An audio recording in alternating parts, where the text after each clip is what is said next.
La da da da da, la da da da da,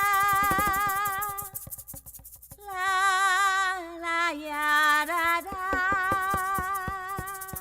la ya da da,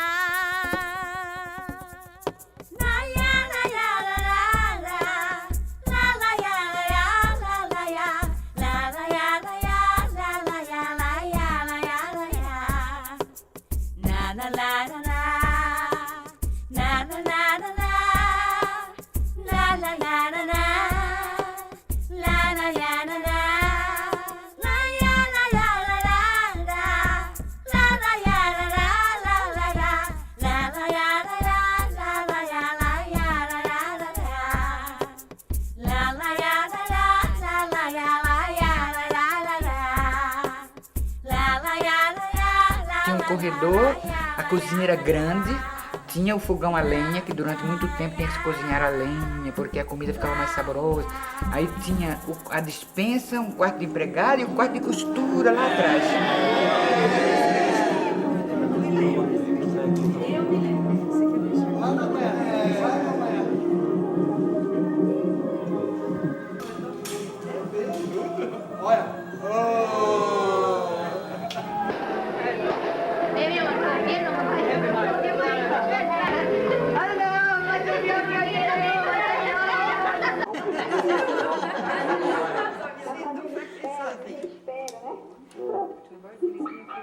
Opa, peraí.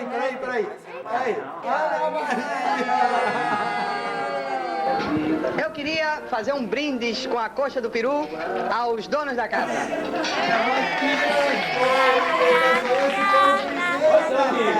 O primeiro Natal que a gente passou juntos depois de voltar ao Brasil.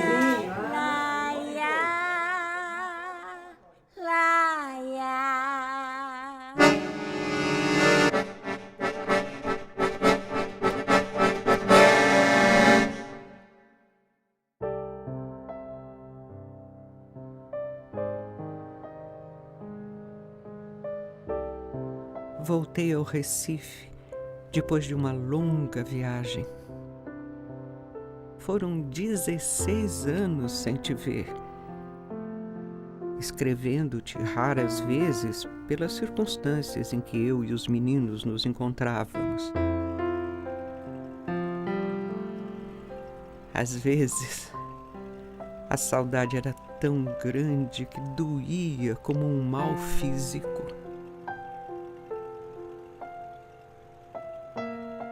Conseguimos sobreviver a todas as intempéries. Formaram-se e casaram-se os 4 filhos.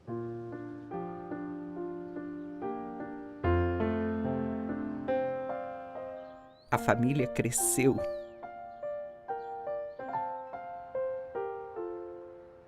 E aos poucos, como se tu houvesses recebido a minha mensagem, eu ia me acalmando e me sentia mais forte para continuar lutando.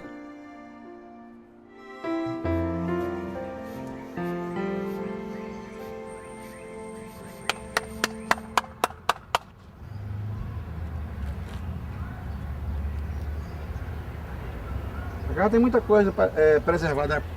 Tá igual, a casa tá igual, só tá destruída, né?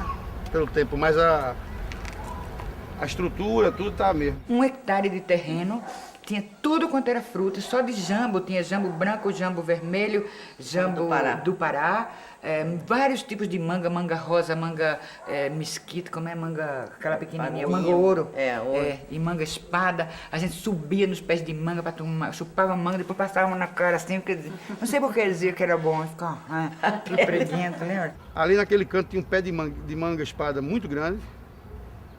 Não, essa mangueira não é da época. Dá um pulinho aqui, rapaz. Bom dia, tudo bem? Meu nome é Anatólio Julião. Eu fui criança aqui nessa casa. Essa casa foi... Meu pai morou aqui, Francisco Julião, e eu tô com uma equipe aqui que queria dar uma olhada rápida na casa. Ah, é só com autorização da dona. Não pode nem entreabrir o portão? Oi? Você não pode nem entreabrir o portão? Não, porque veja, qualquer coisa aqui tem que ser autorização dela. Sim, mas você entra abre como se estivesse me atendendo, com o portão aberto, dá pro pessoal só dar uma filmada na casa. É o seguinte, deixa eu dar uma ligada pra ela primeiro. Certo. Tá certo? Se eu aguarda só um minutinho que eu vou dar uma ligada pra ela. Pronto, senão você só entra e abre, a gente dá uma filmada daqui de fora só pra eles terem uma ideia de como era a mas casa. Tudo bem, eu vou só dar uma ligadinha. Qualquer coisa eu vejo o que é que posso fazer. Pronto, ajuda a gente aí, viu? Brincava também de ganso rainha. De rainha, era Era maravilhoso. ótimo, de rainha era ótimo. Ai, eu adorava. menina, Princesa, não sei Princesa, o que, era rainha tal. fulana e rainha fulana, que a gente morava com as Roupas de mamãe. mamãe, colares de velha e tudo que ela deixava a gente usar, sapato alto e tudo. Era. Tata ficava num canto longe e eu no outro. Aí os meninos, nossos mensageiros, Era eles os iam no dois. cabelo de pau. Entregue para a rainha fulana. Aí dávamos uma Aí mensagem. chegava o homem, né? Aí eles iam, chegava lá, mandou. Depois eles enchiam o saco, porque a tarefa dele era só levar a cartinha para lá. Mas eu a gente quero mais era, brincar disso. mas a gente era muito exigente. Era umas rainhas Chegava muito uma exigentes. pessoa, né, um deles, né? É. Aí dizia, está aí o emissário da princesa tal. Aí Que eu, passe. aí dizia, Que que entre.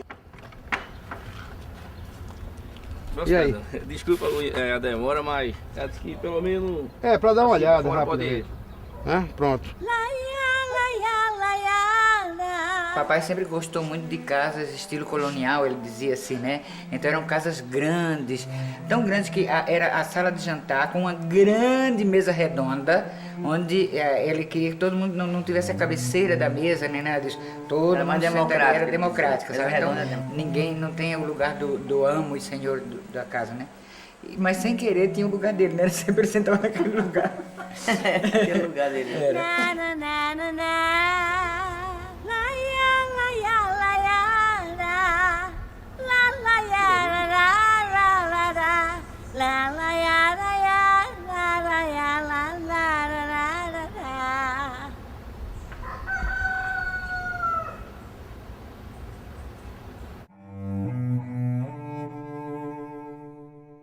E aos domingos de manhã, quando o papai estava, era tão legal assim, que a gente tinha era. mudado todas as roupas de cama no sábado, né? Botavam para lavar. Então estava tudo cheirando limpinho assim, os cabelos, as roupas de cama, tudo. E amanhecia assim, Chopin, Tchaikovsky, música. quando o papai Era muito estava. bom acordar Que a assim. música invadia a casa, estava tudo cheirando a limpo. Ai, para se levantar, para tomar café, Era. o sol entrando, era uma coisa maravilhosa. Muito lindo. E quando caíam as flores, isso aqui ficava vermelho de... Aí a gente juntava e fazia um tapete para a Nataíra. A Nataíra era a rainha, então ela pegava uns vestidos de mamãe, uns sapatos, fazia um manto aqui. Aí ela ficava aqui, era o lugar da rainha era aqui. Ai, minhas duas princesas. Que sente, que se levante, que saia. Que saia. Curve-se diante da rainha.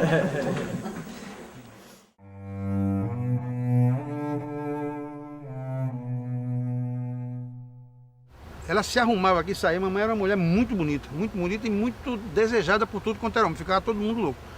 Ela se arrumava e ela usava o que havia de mais avant-garde, digamos assim, tá certo? Então um sapato de salto de cristal, com piteira, com tal, que era próprio de uma, não era próprio de uma dona de casa na época, entendeu?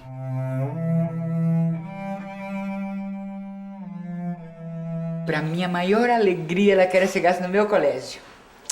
Porque todo mundo dizia, que linda a tua mãe! Menina, mas a tua mãe é linda! E eu tinha tanto orgulho, sabe, que a minha mãe era a mãe mais linda de todas. Mamãe tentou estudar, papai não via com simpatia, porque ela tinha que sair de noite. Aí papai tinha ciúme, né, dessa saída à noite. O papai era muito machista, muito conservador e não queria. Foi muito difícil para a mamãe. Eu acho que ela é uma pessoa muito forte, certo? Inclusive fisicamente, porque fazia não só esses trabalhos de, né, ajudar, por exemplo, fazer um curativo numa pessoa ferida, ou fazer... mas ela trocava a instalação elétrica da casa. Papai não sabia fazer nada disso, nada. Papai não sabia datilografar. Todo dia tinha uma novidade, aqui todo dia tinha uma novidade. Era difícil a gente passar um dia em paz, assim, em família, né? A paz da gente era essa, e a gente gostava, porque a gente foi criado nisso, né? Então fazia parte do dia a dia. A gente chegava aqui e às vezes abria a porta, como eu digo aqui. Muitas vezes aconteceu comigo, abria a porta, estava o camponês lá, e a gente ia conversar com ele. O que foi que houve com o senhor? Não, botaram para fora. A gente já tinha uma conversa prévia com o cidadão ali, né? Para saber o caso dele e tudo. O senhor é de onde? Quero falar com o doutor. Eu digo, não, sim, mas o seu nome? Eu quero falar com o doutor. Fica, ah, meu Deus. Mas o senhor tem que me dizer sobre o quê? eu quero falar com o doutor. O camponês é muito desconfiado, mas nem uma criança, muitos não confiavam. Então eu dizia, papai, não tem jeito, ele quer falar com o doutor. Eu disse, não, eu sei, é seu fulano de tal, não sei o quê, então ele ia atender. Mas eu não sei por que estão fazendo esse filme, entendeu? Eu não fiz nada, não tem nada. Eu disse, mas a senhora fez muita coisa. Não, eu só fiz o que tinha que fazer, não tem nada demais. O que eu vou dizer lá, entendeu? Porque é por isso que a gente muito fala por ela, às vezes, porque ela acha que não fez nada, não. Acha que não, mas nós achamos que fez. E continua fazendo.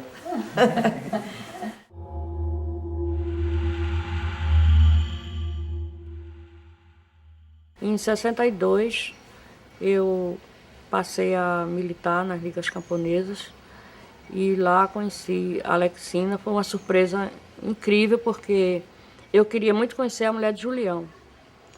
E pensava que a mulher de Julião era uma burguesinha, uma pessoa assim, sabe? Uma pessoa maravilhosa. Era. Ela construiu o líder. Ela nunca diz que é muito modesta. A Alexina é muito modesta. Extremamente modesta. Nunca diz isso, mas ela construiu o líder. Desde casa. Eu imagino, e também tem história sobre isso, o preconceito que ela deve ter enfrentado naquela época, porque era uma mulher, ela era mais jovem do que Julião, e já vivia envolvida, participando, engajada na questão da luta dos camponeses. Então, e depois assim, e também depois que ela tem um papel fortíssimo de mãe. Mamãe era muito jovem.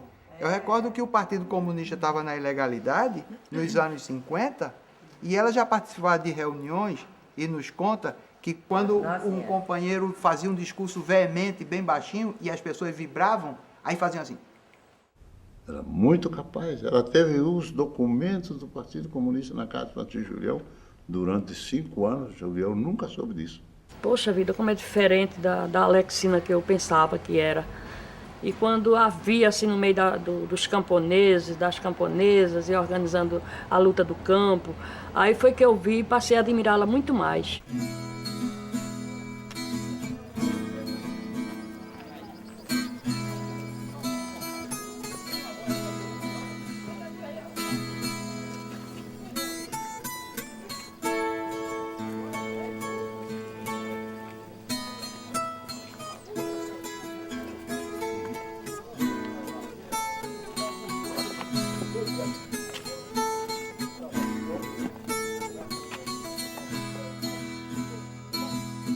O objetivo que o pessoal tiveram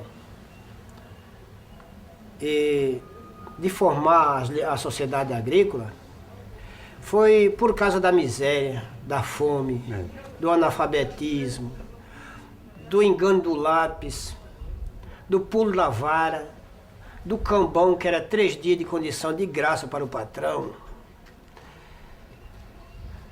o enterro na rede, o enterro de criança no murão da porteira.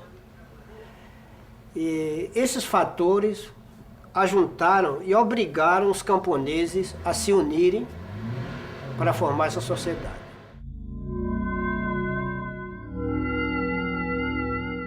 Que na época das ligas, a galera era coberta de lavoura de ponta a ponta. Era macaxeira, era feijão, milho, batata doce, banana, cana. Só se vê aqui muita lavoura. Hoje não se vê nada. Só se vê mais mato. O pessoal ficaram... O pessoal de hoje é outro, né? Quando eles faziam alguma coisa errada, ou o usineiro achava que estava na época dele ir embora, para ele não ficar muito tempo lá, para não ter direito a nada, aí o camponês teimava em ficar porque não tinha para onde ir, aí eles passavam o trator por cima. Se o camponês resistisse àquilo tudo, mandava matar. Os 5 camponeses foram pedir um aumento de salário na usina australiana e simplesmente mataram, fuzilaram os camponeses.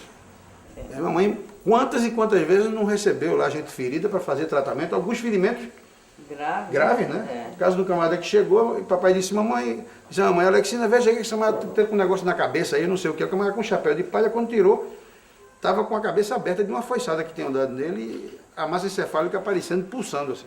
Mas eles contam de um castigo dificílimo, e eles falam disso como uma coisa muito difícil, muito dolorida, né? E com certeza era, que eles chamam o castigo do cal, né? Ou cabrocó.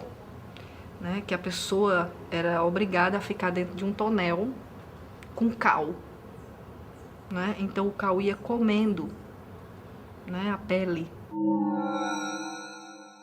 As filhas do camponês eram estupradas miseravelmente, sem dó nem compaixão, e depois largadas no meio da rua. O camponês ia para onde? Pedir esmola na rua. Em Galé, quando morria uma pessoa, passava 3 dias dentro de casa porque não tinha dinheiro para enterrar. Porque também não havia uma justiça do trabalho na época, propriamente, né? Então, se houvesse qualquer desentendimento dentro de uma fazenda e o proprietário da terra expulsasse o camponês, expulsava sem nenhum direito. Então, por causa desse conjunto de obscuridade, pararam e disseram, a gente não pode continuar assim. Vai ter de ser feita uma coisa, alguma coisa vai ter de ser feita. Nessas alturas, apareceu um senhor por nome José dos Prazeres, que passou a ser o administrador de um engenho vizinho, Bela Vista, fica aqui do outro lado. Aí Zé dos Prazeres inventou uma sociedade para a pessoa comprar enxada, comprar foice, para ajudar as pessoas a trabalhar. A sociedade é uma sociedade de direitos privados, dava para pagar dentista, dava para fazer uma cooperativa, dava para uma cooperativa de crédito, pagar o foro que estava atrasado. Mas aqui é o seguinte, para criar uma associação, o dono da terra, o senhor Beltrão, dono do engenho Galileia, ele não vai gostar? Ah, ótimo. Então chama para presidente de honra da associação, que ele vai gostar. Quando foi uns 3 meses depois, apareceu o filho dele, seu Zequinha, que era dentista em Recife. Veio visitar ele aqui no engenho e disse, meu pai, não aceite isso não. O senhor está muito enganado. Não aceite isso, que isso aí é um movimento de comunista. Papai, isso é comunista. Vai tomar seu engenho. Manda esse povo acabe com essa sociedade, tire o seu nome, não seja presidente de honra e nada. Isso é ato de comunista, o senhor não deve se persuadir a isso não. E o homem ficou com medo, não dormiu essa noite. No dia seguinte foi logo lá dizer, olha, eu não quero saber disso. Mas o povo estava muito animado, não aceitaram acabar. Não aceitaram acabar e eles mandaram todo mundo embora sem direito a nada. Só levar a roupa do couro. Até as verduras deixava tudo, que estava plantado, deixava tudo. Aí ficou os pessoal para sair, ação de despejo. Aí ficou os pessoal sem ter para onde ir. Aí pronto, a situação engrossou. A polícia veio lá avisar que eles têm 2 meses para sair da terra. Aí disse, não, nós vamos procurar um advogado. Aí foram até o Recife e encontraram com o Francisco Julião, lá na casa de Francisco Julião mesmo. E ali, Francisco Julião se comprometeu a defender a Casa dos Camponeses.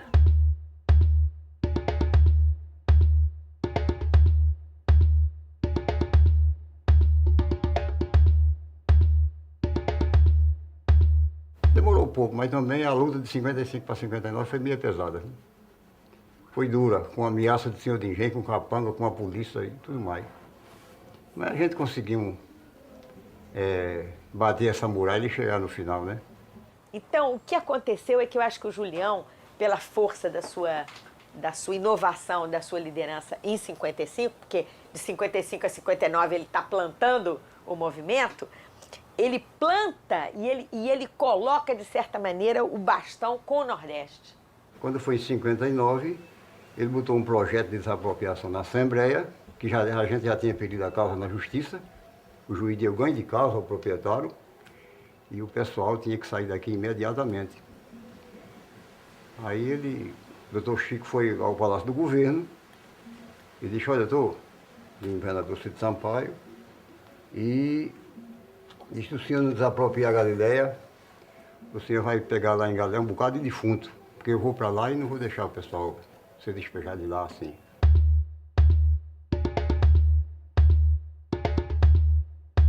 Aí o pessoal daqui invadiram a Assembleia, né? Invadiram mesmo. O pessoal levaram alimentação, farinha seca, carne com farinha, para se alimentar por lá, né? E até que, com a pressão do povo, forçados, os deputados aprovaram o projeto de desapropriação.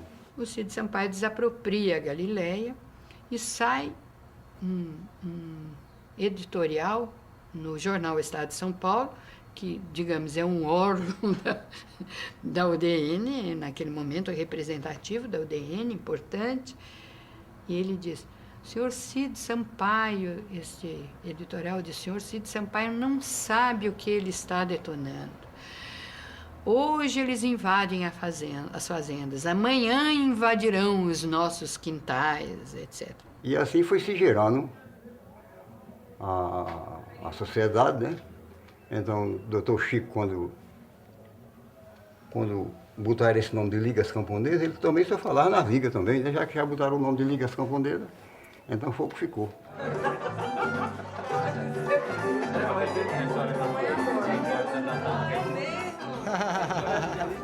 É meu pai.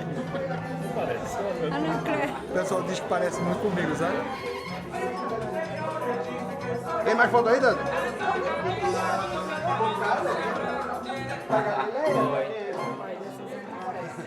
Esse é com o Stedley. Ah, com o Stedley, rapaz, e com o Brizola. Onde isso no México? É capaz de ser no México, não? É aqui? É o primeiro congresso da mulher pernambucana. Foi depois da ditadura. A senhora está sendo homenageada e foi presidente de honra do congresso. Na volta do exílio.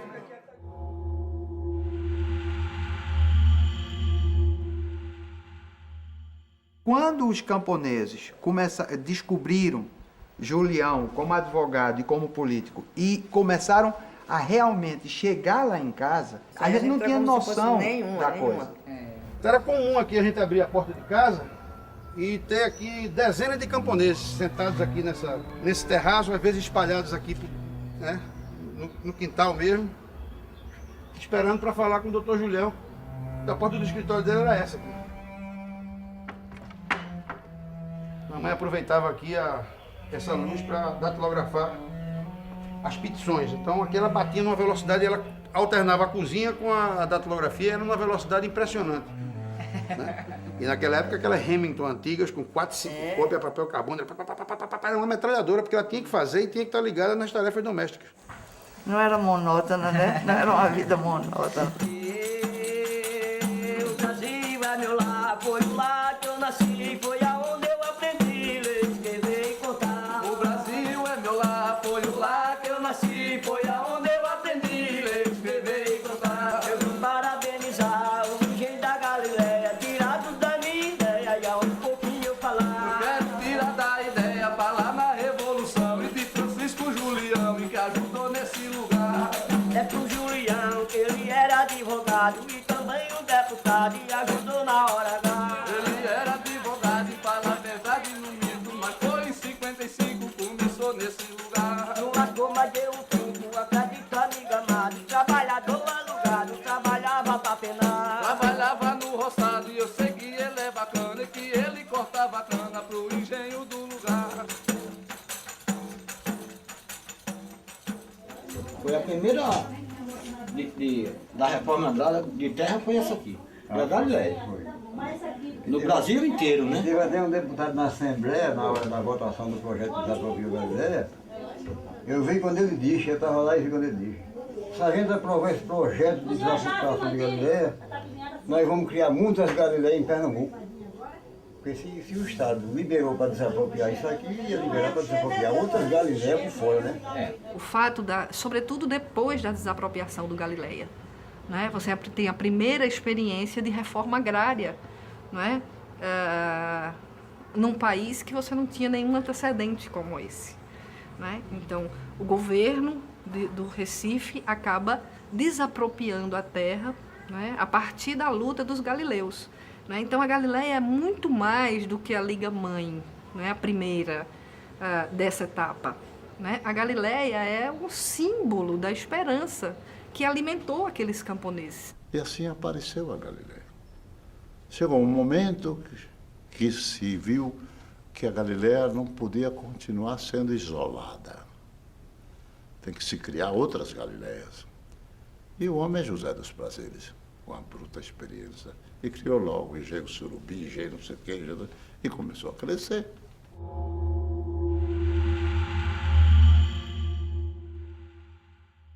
Foi um núcleo pequeno que foi aumentando, foi se divulgando, se infiltrando em outros estados, em outros municípios, para conscientizar o camponês de que ele tem direito à terra, que a terra não é de ninguém, a terra, vamos dizer, foi Deus que deixou aí, né? Vamos falar assim. E eles têm esse direito. E a gente ia para o campo organizar as camponesas, orientar, quanto à participação da mulher na luta política, ideológica. As ligas tinham plano. Em 55, de 10 anos, ter uma organização que cobrisse o território nacional. Uma teoria, que era o padre Alípio quem defendia, que se devia dividir o Brasil assim, horizontalmente, fazendo os focos guerrilheiros, né? Nessa coisa. Eu dizia não, eu fui contra, eu acho que se deve fazer na linha, mais ou menos como na linha do Equador, porque você consegue apoio de cima, que inclusive de Cuba poderia vir lá de cima, aproveitando as fronteiras. Você vai tendo liga, inclusive, nos bairros das cidades, né? Então, isso vai crescendo, né? E tendo uma força muito grande, né? Muito grande no imaginário, inclusive, das pessoas. Eu fiz até um monumento. Eu fiz uma família de camponeses que teve uma festa maravilhosa lá, foi filmado e tudo, nessa época, né? Julião veio me buscar aqui em casa, eu fui com ele, entendeu? Nós fomos, entendeu? Eu, Julião, Alexina estava no meio, entendeu? A mulher dele, e estava a turma grande. Muita gente do partido também foi, do PC, entendeu? Comigo. E fizemos uma festa maravilhosa lá, em Galiléia. A Liga começou a pregar a reforma agrária já partindo desse princípio, né? Que o camponês precisava de terra, precisava trabalhar na terra, a terra para ele, porque era ele quem sabia trabalhar na terra. Então, era um bicho-papão para os latifundiários, né? Mas para a gente era a palavra de ordem, era a reforma agrária, na lei ou na marra.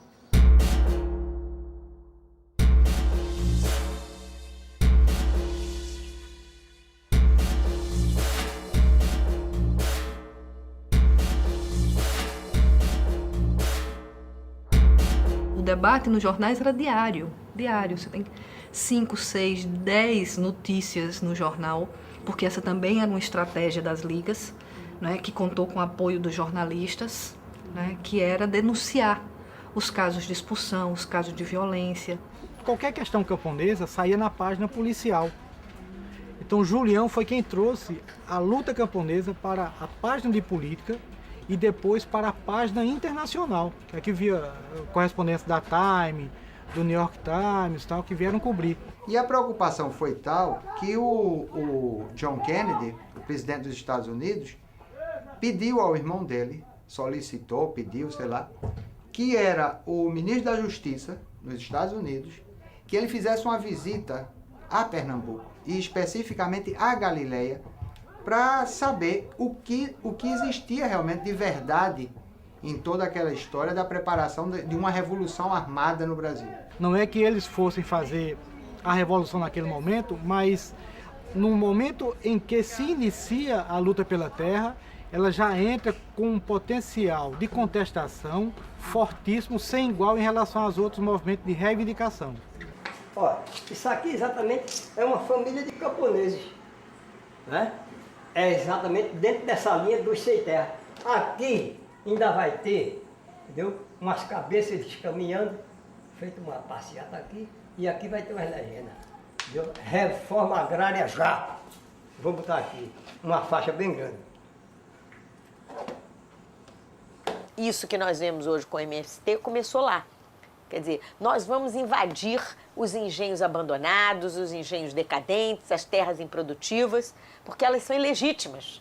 E com isso nós vamos organizar o grande movimento pela reforma agrária. Reforma política, reforma jurídica, não sei o quê, tudo isso é cosmético. O que você vai mudar mesmo assim, é reforma social. No século XIX eu já dizia isso, o Joaquim Nabuco já dizia isso. Essas questões são questões cosméticas que interessam a 10, 15, 30% da população. A questão é a espinha dorsal, é a desigualdade. O tema que mais dói no Brasil, o tema que nos impede de ser cidadão, que nos impede de ser nação, é a desigualdade, não é nenhum outro. tudo mais pode ficar para depois.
Quando o Jango assumiu o poder, ele teve que fazer uma emenda constitucional introduzindo o parlamentarismo.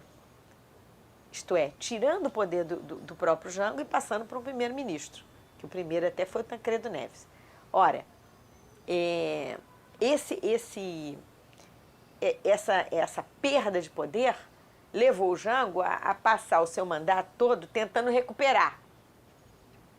Conseguiu recuperar num plebiscito, em 63. Então, em 63, tudo aconteceu. E vai, vamos dizer, ganhando força política Miguel Arraes, que é do Partido Socialista. Né? Mas todos pertencem a um mesmo campo político que vai se formando. Ora, esse campo político permite a ampliação de uma liderança que está ligada aos trabalhadores, tanto urbanos como rurais. E Julião faz parte desse processo. Então, Julião ganha uma legitimidade que lhe permite uma circulação política muito importante, o que vai ajudar o desenvolvimento das ligas camponesas. Mas aí o Jango partiu para ações executivas, criou a Supra em 63 para poder fazer a reforma agrária, no fundo, na lei ou na marra, né? Incorporando sem querer as ligas, né? E em janeiro de 64 cria a CONTAG, Confederação Nacional dos Trabalhadores da Agricultura, que poderosíssima, nascia poderosíssima, né? Mas, logicamente, daí faz a desapropriação à beira das rodovias, que foi um ato desastrado que ele cometeu e que aí assustou todo mundo, todos os proprietários de terras que tinham terra perto de rodovia e de ferrovia entraram em pânico, né? Achando que o governo realmente era comunista. Isto detonou uma grande discussão. Eram alguns quilômetros em torno da estrada. Isso estava sendo levantado em março de 64, no início de março de 64. Deveria ser discutido em março. Então, eu tenho a impressão que essa questão foi quase que um rastilho forte para detonar o golpe, embora o golpe tivesse sendo preparado há muito tempo. Na verdade, quando ele diz reforma agrária na lei ou na marra, ele pautou o Brasil. E eu digo mais, quando você lê a luta pelas reformas de base, né, como grande mote do Jango e de todo o movimento progressista da época, você não consegue pegar reforma de base nenhuma, a não ser a agrária. O papel de Dona Alexina foi um pouco eclipsado pelo tamanho, pela dimensão de Francisco Julião. Mas o papel dela é um papel que deve ser resgatado. Que ela tem uma luta, ela não foi apenas a companheira, a mulher que estava lá cuidando e tal, mas é uma luta política também. Em uma ocasião, inclusive, eu não sei se ela relatou, mas ela já me contou isso em outra ocasião, ela teve um encontro com o presidente João Goulart, e o presidente, muito gentil, e a senhora acompanha o seu esposo em política? Ela disse, olha, odeio política. não me fale dessa questão de política, essa é a questão do meu marido, eu respeito, ajudo ele em tudo. Mas eu, particularmente, eu não tolero essa coisa de política. Aí disse, eu entendo a senhora, não sei o quê. Claro, ela queria se demonstrar como que ela era uma das encarregadas da guerrilha das Ligas Camponesas. Ela era uma das pessoas coordenadoras do grupo armado das Ligas Camponesas. Ela ia dizer, eu adoro política porque comigo é na lei ou na marra. Eu quero dizer, opa, essa mulher também. Entendeu? Existe até um depoimento de uma figura importante da ditadura que diz, a mulher perigosa, mais perigosa à época, se chamava Alexina, a esposa de Francisco Julião. E os depoimentos que eu colhi de pessoas da época, dos documentos, é de que ela, inclusive, estava mais à esquerda de Julião. Ela estava à esquerda de Julião. Ele recebia, às vezes, pessoas que ele não conhecia, ele não sabia quem era nem de onde vinha. Tanto era assim que eu arrumei a sala de uma maneira que as costas do birô, ele sentado no birô, as costas ficavam na parede, né? E uma janela de um lado, outra janela do outro. Aí eu ficava preocupada. Porque às vezes eu olhava assim, eu digo, tem um homem assim, assim. Ele disse, sabe quem é, Francisco? Ele disse, eu não sei quem é, não. Mas manda entrar, manda entrar. Eu digo, meu Deus do céu, e se for, né, um atentado? Aí eu mandava entrar, mas corria no quarto, pegava uma bereta, que era uma arma pequena, mas é eficiente, né? Quando bem acionada, ela é eficiente. Porque se houvesse qualquer tentativa contra o papai, ela tinha condições de defendê-lo. Então, o lugar onde ela se postava era ali, porque isso aí tinha uma cortina. Fez qualquer movimento, ou eu atiro, ou eu digo, não se mexa, né? Mãos ao alto. Eu acho que esse envolvimento maior também a gente já estava em Cuba. A gente estava para sair para Cuba já. Porque nós, na verdade, saímos para Cuba antes do golpe, né? Muito antes, 62. Porque nós estávamos ameaçados, os filhos eram ameaçados. O papai sofria ameaças, e foi sequestrado, né? Uma vez e tudo. E de vez em quando o exército estava lá perto de casa, quando havia qualquer nervosismo político, né, no país, então já... E havia muita ameaça de que iam enforcar os filhos, os 4 filhos nas árvores do quintal e tal. Então, papai disse, tem que tirar os meninos daqui. Então nós saímos antes, entendeu? Mas é porque ele foi, em 1961, junto com várias personalidades brasileiras, foram convidados por Fidel, que a Revolução Cubana tinha triunfado em 59, e Fidel convidou várias pessoas, entre elas papai, né, para conhecerem a Revolução, o que eles tinham feito, e levou o papai para ver como eles tinham feito a reforma agrária, conversando, não sei o que. Papai contou dessa grande dificuldade que era para ele e com os filhos, sobretudo. Ele disse, por que não manda os meninos estudarem aqui, Fidel disse, né? Sobretudo as 2 meninas maiores, depois elas se formam e retornam, e aí vão... a ideia era essa. A ideia era essa, estudar e voltar como um quadro já formada, não sei o quê, né, para o Brasil. Aí papai foi mamãe que nos levou em 62. Foi. Tatá e eu. Pernambuco era um estado mais ou menos do mesmo tamanho de Cuba, com produção agrícola também parecida, de cana-de-açúcar, e tinha um líder de uma linguagem muito inflamada, que era Julião, que falava em Fidel Castro, Mao Tse Tung, Che Guevara e tal. Então a primeira grande aposta de Fidel Castro foi Francisco Julião. O que o Julião pretendeu fazer a partir daí foi tirar a água da pedra, né? Ele achou que esses camponeses tinham uma capacidade de luta e de resistência política muito grande. Ele viu nesses camponeses alguma coisa como uma revolução mexicana, ou sobretudo a Revolução Cubana, e ele tentou essa via com Clodomir. E eu fui vendo que haviam 2 grupos, a parte legal das ligas e a parte da clandestinidade. Os grupos que ficariam com guerrilheiros, né?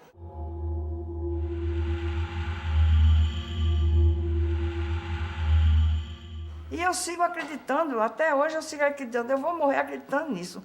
Não se consegue o poder pacificamente. Tem que ser na luta armada e depois segurar. Quando veio a preparação da luta armada, ela frequentou vários dispositivos, né? Houve dispositivos armados de guerrilhas, preparação para guerrilhas, em Mato Grosso e Goiás, que o meu companheiro, o Clodomir Moraes, foram comandantes dessa guerrilha, e as mulheres faziam treinamentos para participarem dessa luta, caso houvesse necessidade. Clodomir ficou responsável, inclusive fez um treinamento em Cuba, Depois eu fiz também, inclusive as meninas estavam lá e fizeram junto comigo, né?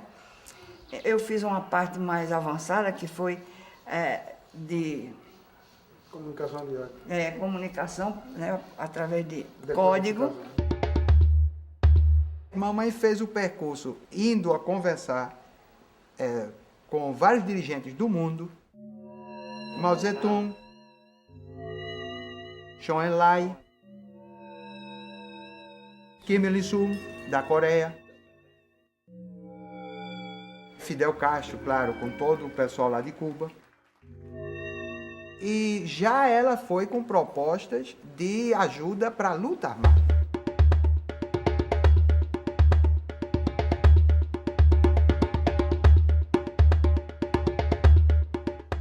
Como eu tinha os meninos no exterior, ficou mais fácil de camuflar essas minhas viagens, né? Eu ia a Cuba, de Cuba eu fui levando as meninas que iam para estudar na União Soviética. Eu aproveitei para falar com Mao Tse Tung, de lá para ir falar lá na China também, para ver se recebia ajuda, né? Aí ela fazia parte do movimento Tiradentes, que era o braço armado das ligas camponesas. Isso pertencia a uma ala mais radical das ligas camponesas, que achava que esta saída revolucionária era a única saída possível. A ideia era treinar os camponeses para que se defendam. Porque o país é grande, não é como Cuba, que é um país desse tamanho. É um monstro de um país. Você tem que treinar o pessoal para, na sua área, defender-se. E aí pode sair uma guerrilha grande. Parece que houve, inclusive, algum financiamento que eles receberam do Fidel. Então, eu acho que a opção do Julião foi uma opção muito por uma política radicalizada. Por exemplo, ele tentou até uma guerrilha em Goiás, né, a formação de um núcleo de resistência maior, lá também numa área que tinha uma tradição e que vinha de longe, sempre nessa linha do pequeno camponês que é proprietário da sua terra e que é excluído. Aí fomos viajamos, chegando lá, ele botou a gente num carro com os óculos escuros, ainda mais com um papel. Essas coisas de cinema, sabe? Vocês sabem onde vocês estão? Eu não sabia, nem estava interessada. Aí Porfírio disse, acho que estamos em Madureira. Madureira, não foi? Acho que foi Cascadura. Cascadura. Aí disse, falha do companheiro. Numa casa pequena, tinha quase 50 pessoas. Rádio instalado nos 4 cantos da casa para escutar música, a fim de que os vizinhos não se dessem conta de que tem 50 pessoas aí dentro. Agora, o de Goiás foi uma traição, né? Denunciaram, botaram um espia, infiltraram um rapaz, e ele denunciou que tal lugar tinha um foco guerrilheiro e tal, e a polícia foi trocar o tiro. Teve gente que saiu correndo, desapareceu, e outros foram presos.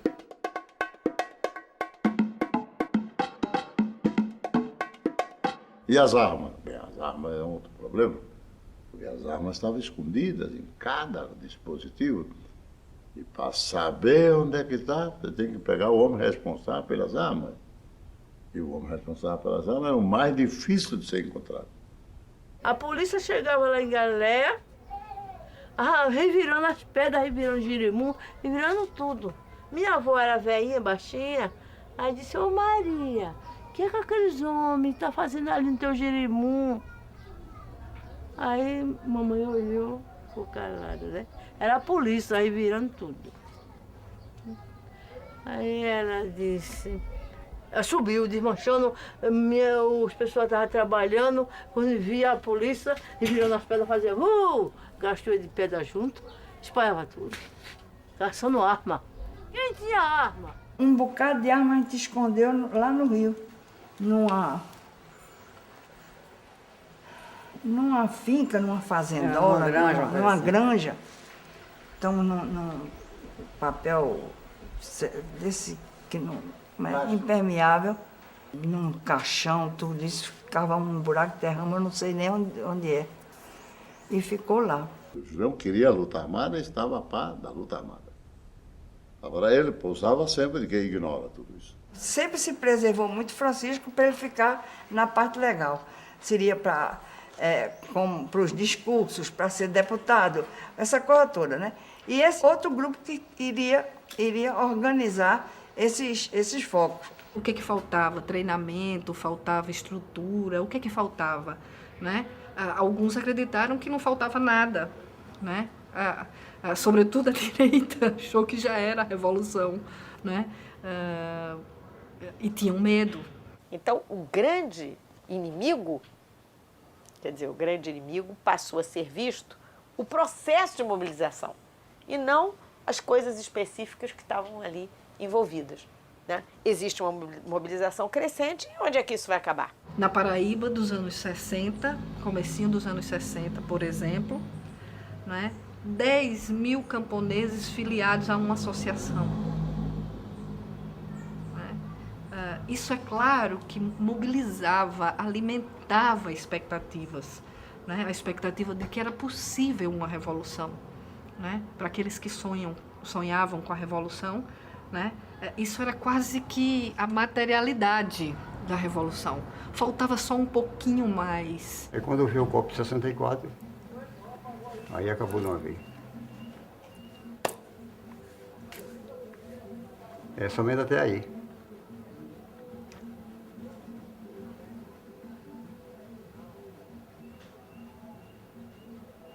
Aí não teve mais. Daí para frente já é outra coisa, né?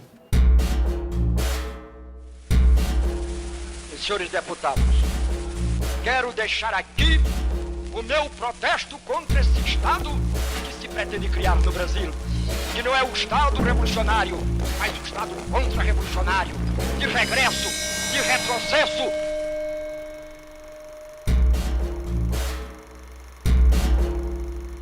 Quem está na rua é contra a revolução.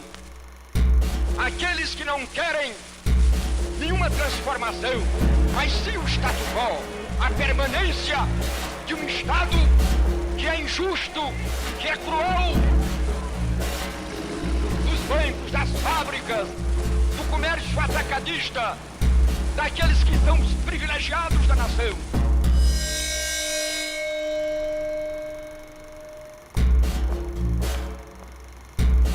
Se amanhã alguém tentar levantar os gorilas contra a nação, nós já podemos dispor de 500 mil camponeses para responder aos gorilas como os gorilas quiserem, na lei como nós desejamos, na marra se eles também quiserem.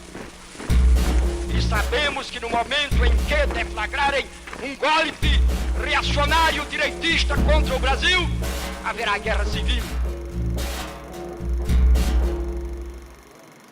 Esses bandidos que deram o golpe, eles rasgaram a lei magna no país. Uma das coisas fundamentais do militar é o respeito à legalidade. E o que esses bandidos fizeram, pela primeira coisa, foi exatamente rasgar a lei magna do país. Veja bem, foi rasgar a lei magna do país, a Constituição. Porque, inclusive, depuseram governos legalmente eleitos dentro dos preceitos constitucionais, né? E mataram gente simplesmente porque pensavam diferente deles. Entendeu? Então, que qualidade de democracia desgraçada é essa? Né? Eles são exatamente, entendeu? Filhos desse bandido que invadiu o Iraque agora mesmo. Estavam sequestrando e levando, matando e jogando dentro do rio Guandu e fazendo tudo que queria. Com o pessoal da esquerda e do pessoal do partido, Liga Camponesa e quem fosse contra a revolução. Ou melhor, o golpe. Foi muito doloroso esse corte brusco assim. Inclusive eu estava fora, né? Eu estava em Cuba, eu tinha ido para o casamento de Anataílde. Eu cheguei no fim de março, no dia 1º de abril, houve o golpe aqui. Você não está sabendo não, há um golpe no Estado. Eu digo, o que é isso? Aí ele disse, o exército assumiu, agora nós estamos correndo risco de sermos presos, fuzilados. Aí eu me sentei assim no banco da rodoviária. Aí, para mim, umas coisas desmoronou na minha cabeça assim, sabe? Aquele entusiasmo que eu tava da luta, de coisa, foi caindo assim. Foi um soco mesmo, na cara assim, um negócio terrível. A gente fica, como é, eu voto, o que é que eu posso fazer, o que é que eu poderia fazer, eu quero votar, não vota. Tem os meninos, não... Foi muito doloroso mesmo. Pouco antes do golpe militar, aí foi quando a senhora foi para Cuba para participar do casamento de Itatá, que era a primeira a se casar. E a senhora quis voltar para o Brasil, o Fidel aconselhou que não? Não, ele não aconselhou, ele proibiu. Ele proibiu que Proibiu, não. não vai, porque você tem uma responsabilidade muito grande. matar, e ele agora disse, eu não. preso no aeroporto. Ele disse, e ademais eu vou entregar você de bandeja aos militares. Você vai ser presa quando chegar no aeroporto. Não se sabe de Julião? Não é, Tá. ninguém sabe de Julião, Muita gente não vai presa, não. não se sabe nada ainda.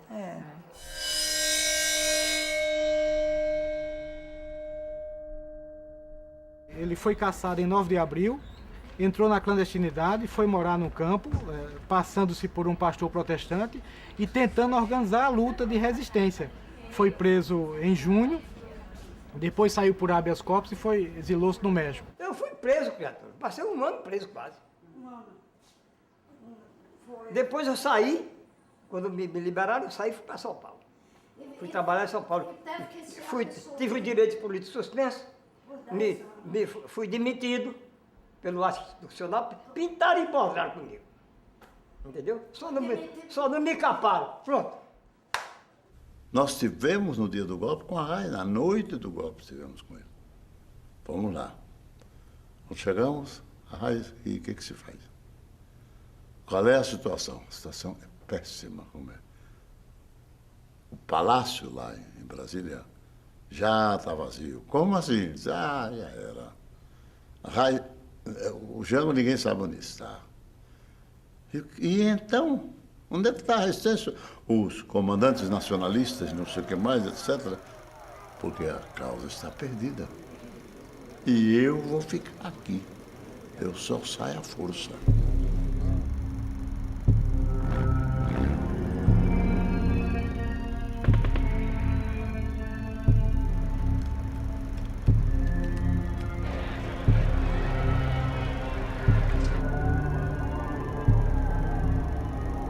Não existia uma organização armada das ligas camponesas. Existia incipientemente. Mas por que não houve uma reação maior das ligas, dos companheiros das ligas, quando do golpe militar?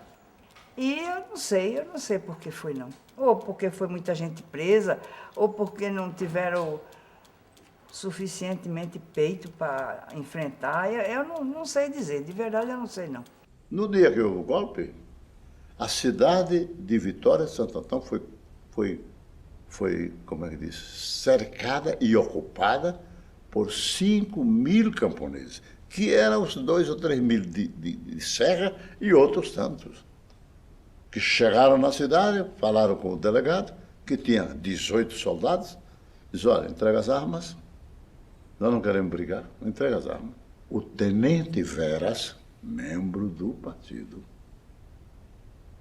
quer fazer uma reunião com o pessoal das ligas. Lá tem armas, e a gente vai ver como distribui essas armas. E vamos resistir aqui no Canavial. Tá bom? Que hora é a reunião? 00:30. Nós estamos aqui perto de Pojuca. Vamos comer farinha de mandioca já rápido, porque não tem jantar aqui. A gente já come uns tantas farinhas de mandioca com água, faz uma pulba e vamos para lá. Quando chegamos, havíamos caído num alçapão. Já estava o Serviço Secreto do Exército esperando-nos. Porque algumas pessoas enfrentaram, mas foi dizimado, pessoal. Mas o que eu tenho entendido é que a primeira organização a ser colocada na ilegalidade com o golpe militar foram as ligas camponesas. E a maior quantidade de pessoas presas nos primeiros dias do golpe foram companheiros das ligas camponesas. Foram. Talvez tenha sido uma surpresa tão grande que ficaram praticamente imobilizados, né? Ou pela surpresa, ou por falta de de armamento, de direção mesmo, de uma pessoa que vamos, levanta, pega em arma, não sei o quê. Porque precisa ter uma pessoa que inflame, Comande, né? Que comande. O golpe chegou com antecipação de 8 anos. As ligas não tinham tempo para preparar a máquina toda. Apesar de que o que preparou foi realmente grandioso, hein? Grandioso. A Liga tinha o plano, no mês de julho de 64, formar um partido. Comunicar a todas as organizações, com suas relações internacionais, para vir para o Congresso da Organização Política dos Camponeses. Que eram as Ligas Camponesas, a organização política. Estava previsto isso para o mês de julho de 1964. O golpe chegou em 1º de abril.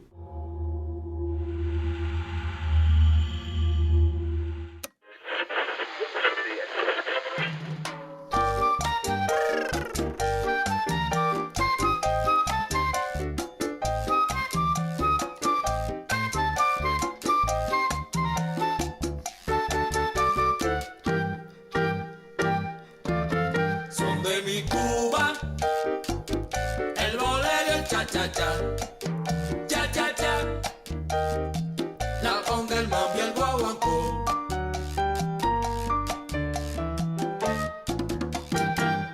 Esses 10 anos que nós passamos em Cuba foram de total isolamento, porque não havia relações diplomáticas com nenhum outro país. Não, a gente quer ir embora. A gente quer ir embora para o Brasil, a gente não espera mais. Aí, a essa época, a Allende tinha sido eleito no Chile, né? Aí eu vislumbrei a possibilidade de ir através do Chile. Bom, vamos ver, quem é que quer ficar? Aí tinha o filho de Elizabeth Teixeira, né? Isaac, que ficava... nós éramos responsáveis por ele e tudo. Aí ele disse, eu não vou, eu fico. E fomos para o Chile. Só que quando a gente chegou em alto mar, depois de toda... Bom, passamos o canal de Panamá, aquele negócio todo, uma viagem que dura 10 dias mais ou menos, né? 12 dias. 12 dias. Quando faltava um dia e meio para chegar em Valparaíso, 10h30 da noite a gente foi se deitar, acabamos de se deitar e o barco começou a tremer de um jeito. Que a gente não sabia se estava entrando por cima de umas pedras ou se... Eu sei que todo mundo entrou em pânico, inclusive a tripulação, né? Chegamos em Valparaíso e ficamos chocados, porque todo mundo na rua, ninguém dorme quando tem terremoto, no Chile ninguém dorme dentro de casa, porque pode vir o segundo terremoto. Então o povo passa a noite na rua, faz umas fogueirinhas, ficam tomando vinho e sentados em volta da fogueira, esperando até o dia seguinte. Uma prostituição general, no meio daquele caos, feridos. Milhares, centenas de mulheres no cais esperando os marinheiros, entende? Então nós fomos quase atacados, não foi ali quando desembarcamos. E assim, a pobreza, foi um choque tremendo, sabe? É coisa que a gente passa na hora, é trágica, mas depois a gente acha graça. Eu me arrumava, né, mais ou menos, direitinha, dava uma bolsa, saía, ia para a feira. Aí eu olhava assim, às vezes tem um tomate que está só metade, né, machucado, um couve, não sei o que lá, aí eu ia apanhando, tranquilamente apanhando e botando dentro dessa bolsa. Aí comprava carne de cavalo, porque era a mais barata que tinha. Chegava em casa, lavava, limpava bem, tirava tudinho, fazia um sopão, era a nossa comida diária à noite. Porque durante o dia era o chazinho, né? E de noite a gente tinha...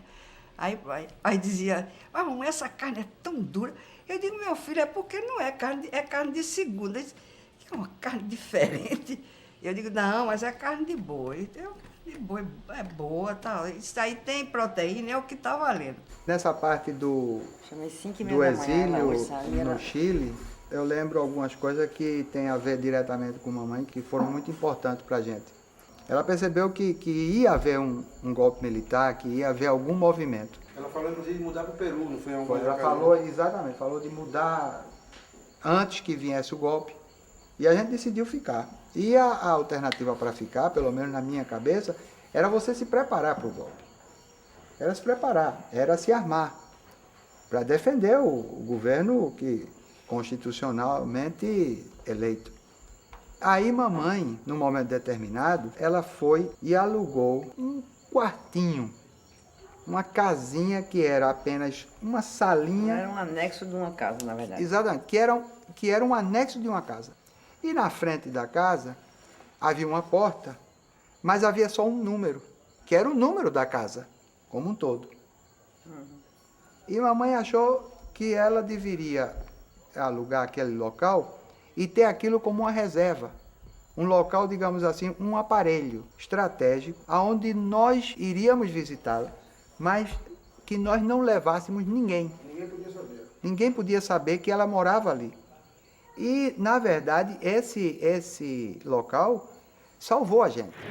Carabineros de Chile declaran, primero, que el señor presidente de la República debe proceder a la inmediata entrega de su alto cargo. No tengo otra alternativa. Solo acribillándome a balazos podrán impedirme voluntad de hacer cumplir el programa del pueblo.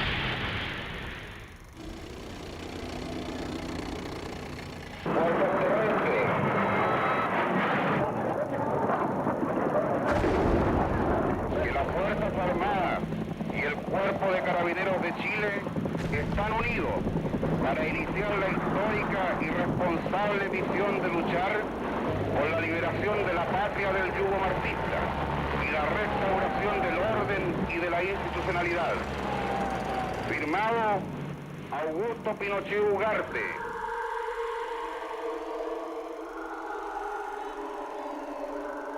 E começaram a prender gente ao longo do caminho.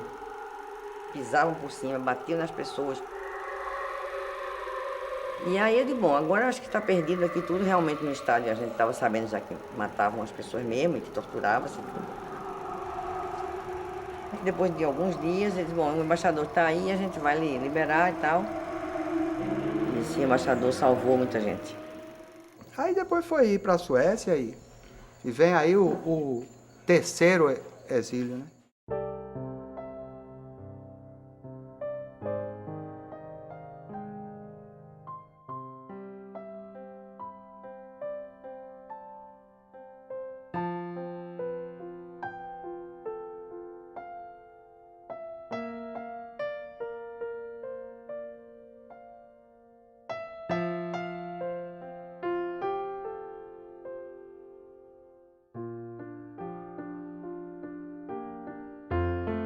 Estivemos em terras longínquas,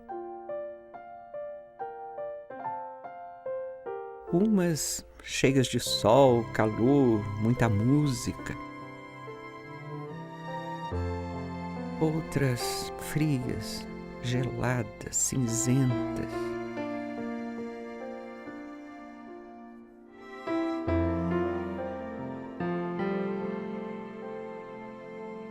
Isso faz parte da nossa vida, sabe? Aquela música do domingo, aquelas flores na mesa e tal. E você voltou e encontramos o que lá? É horrível. Encontramos uma casa abandonada praticamente, com um caseiro imunda, em ruínas, entendeu? Os flamboyantes, as árvores da nossa infância, que havia um de cada lado do portão, cortaram os flamboyantes, os dois, entendeu? Não havia jardim, havia um monte de mato. Ou seja, nós fomos exilados daquela casa de maneira perpétua.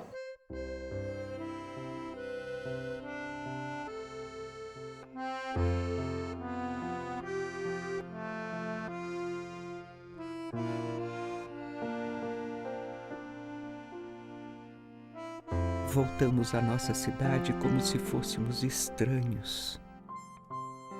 E continuamos a lutar aqui.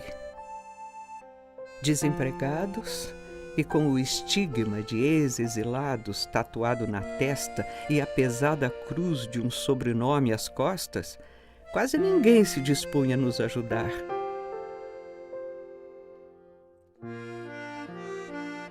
Os antigos amigos, com raríssimas exceções, fugiam de nós para não serem taxados de comunistas. E os inimigos, rindo da nossa desventura.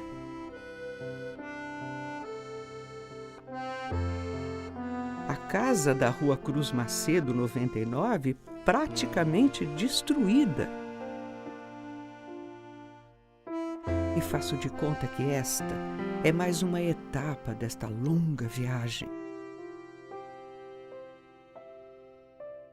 Eu cheguei assim na ponte, vi uma senhora fazendo tapioca, e aí eu digo, ai, olha, tapioca, aquele cheirinho de vovó, não sei o que, aí eu comprei e fiz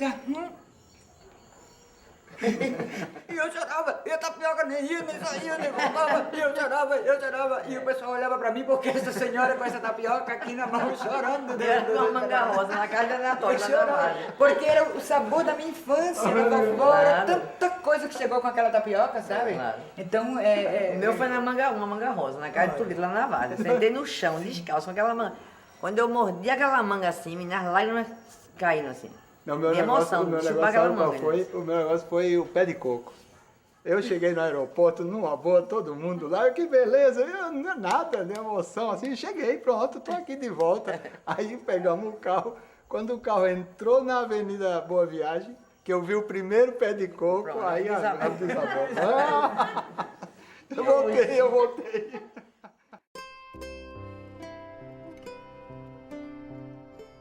Foi a uma Recife estranha que cheguei. Diferente no seu aspecto físico, empobrecida, com pessoas mal vestidas, o comércio decadente, sem aquelas vitrines artisticamente arrumadas. As cartas são as conversas do silêncio. Ao lê-las, estamos ouvindo as palavras escritas e sentindo a alegria ou a dor do que elas dizem em silêncio. Apesar de tudo isso, mantenho o amor à vida. Não penso na morte. Continuo sonhando e fazendo planos, inclusive o do nosso reencontro. Até a próxima conversa. Mamãe. Um beijo de tua Alexina.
Outros guerrilheiros virão. Não tenha dúvida. Que eles não venham com armas, com bombas, com não sei o quê, mas virão de outra maneira. La da da da da, la da da da da, la ya da da.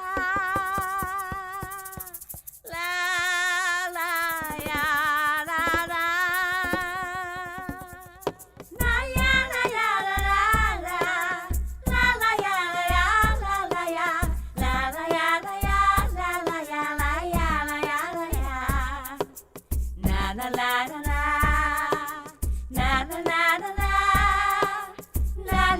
la